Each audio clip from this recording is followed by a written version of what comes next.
ሰላም እንዴት ናችሁ? እንግዲህ ታዋቂ ሰዎቻችን ከአደጋ እንከላከል የሚል ሰሞኑን አንዳንድ ቪዲዮዎችን እየሰራው ነው። ዛሬ ማነሳላችሁ ጀግናው አትሌት ኃይሌ ገብረስላሴ።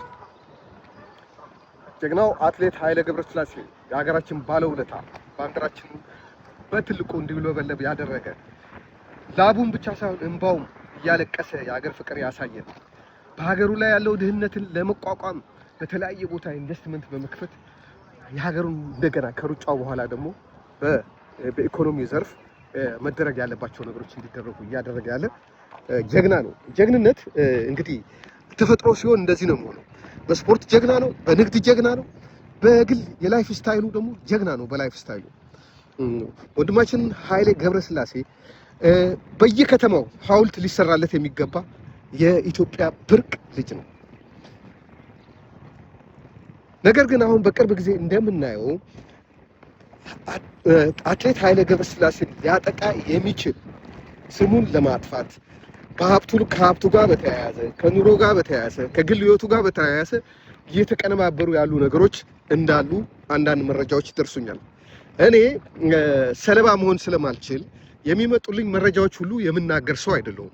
በተለይ ግለሰባዊ መረጃ፣ በተለይ ፐብሊክ ፊገር የሆኑ ሰዎች በሀገሪቱ ላይ ቁም ነገር የሰሩ ውለታ ያላቸው ሰዎችን ስም ለማጥፋት የምተባበር ሰው አይደለሁም። ስለዚህ በሆነ ማዕከል የሚመራ ልክ ባለፈው እንደነገርኳችሁ እንደ ዶክተር ቢኒያም እንደ አቶ ሳሙኤል ታፈሰ እንደ ቴዲ አፍሮ እንደዚሁ አትሌት ኃይሌ ገብረስላሴ ላይ የተቀነባበረ ነገር እንዳለ እያየሁ ነው። ስለዚህ ህዝብ ታዋቂ ሰዎችህን በተለይ ለሀገር ባለውለታ የሆኑ ሰዎችን መጠበቅ አለብህ። የተነገረህን ሁሉ ማመን የለብህም። በተደራጀ መልኩ በፖለቲካ በሚመሩ ካድሬዎች የሚመራ ትልልቅ ሰዎችን ስም የማጠልሸት ዘመቻ እየተካሄደ ነው። ከመታሰራቸው በፊት ወይ አንድ ነገር ከመደረጋቸው በፊት በህዝቡ ልብ ውስጥ ያላቸው ተቀባይነት እንዲያጡ የመሸርሸር ስራ እየተሰራ ነው። ይሄ ባለ ብዙ ፎሎወር የምትሏቸው በአብዛኞቹ ቲክቶኮች እና ዩቲዩበሮች በሀገር ውስጥ የሚኖሩም በውጭ ሀገርም ያሉ የብልጽግና ሎቢዎች ናቸው። አንዳንዶቹ ሀገር ውስጥ ያሉትን በማስፈራራት ውጭ ሀገር ያሉትንም በገንዘብና በተለያየ ጥቅማጥቅም በመያዝ ውሸትን እንደ እውነት እንዲያወሩ የሚመለመሉ ናቸው። አይታችሁ እንደሆነ ስለ አንድ ነገር ይነገር። ለምሳሌ አንድ ምሳሌ ላንሳላችሁ። የአርቲስት ነፃነትን ጉዳይ ያራገቡት ቲክቶከሮችና ዩቲዩበሮችን እዩ። የሚስቱና የእንትኑን ጉዳይ በዛ ነገር መንግስት ትርፍ ያገኛል ብዬ ባላስብም የዛን ጊዜ ግን ሰውን ለመደንዘዝና በአንድ ነገር ላይ ጊዜውን እንዲያጠፋ ረጅም ጊዜ በአንድ ነገር እያወራ ሾርት ሚሞሪ እንዳሉት እዛው ላይ ችክ ብሎ እንዲቀርና በዛች ሰሞን የሚደረጉ ነገሮች እንዳያስተውል ለማድረግ ከሚሰሩ ነገሮች አንዱ ነው።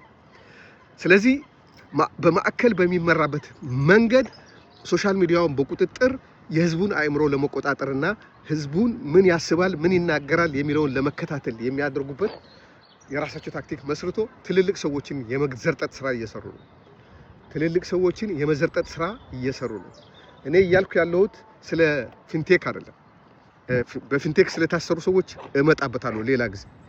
ነገር ግን ሌሎች ፐብሊክ ፊገር የሆኑ ትልልቅ ሰዎቻችንን የመዘርጠጥ ስራ የሚሰራ የፖለቲካ ቡድን ተነስቷል። በደንብ የተደራጀ ነው። ለዛ ሰለባ ሊደረጉ ከታሰቡ ሰዎች አንዱ አትሌት ኃይሌ ገብረስላሴ ነው።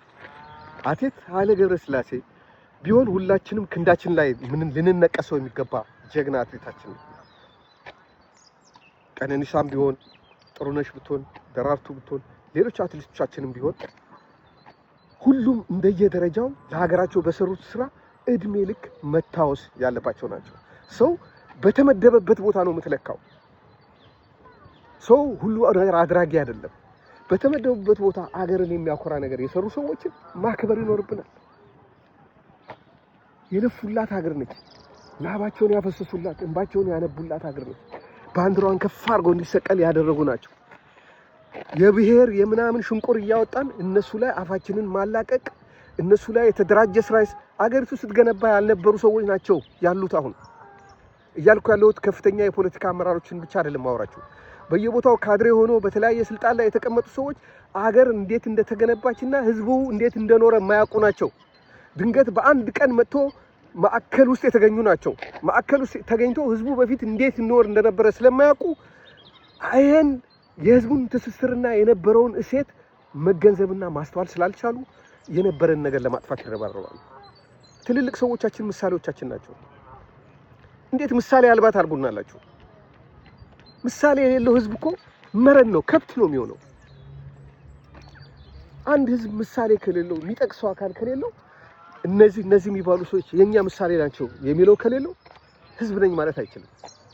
ስለዚህ ህዝብ ነው እያጠፋችሁ ያላችሁት። እናንተ ታዋቂ ሰዎችን እያጠፋን ነው የምትሉት። አስተውሉ። ስላዳመጣችሁኝ አመሰግናለሁ። እግዚአብሔር ይስጥልኝ።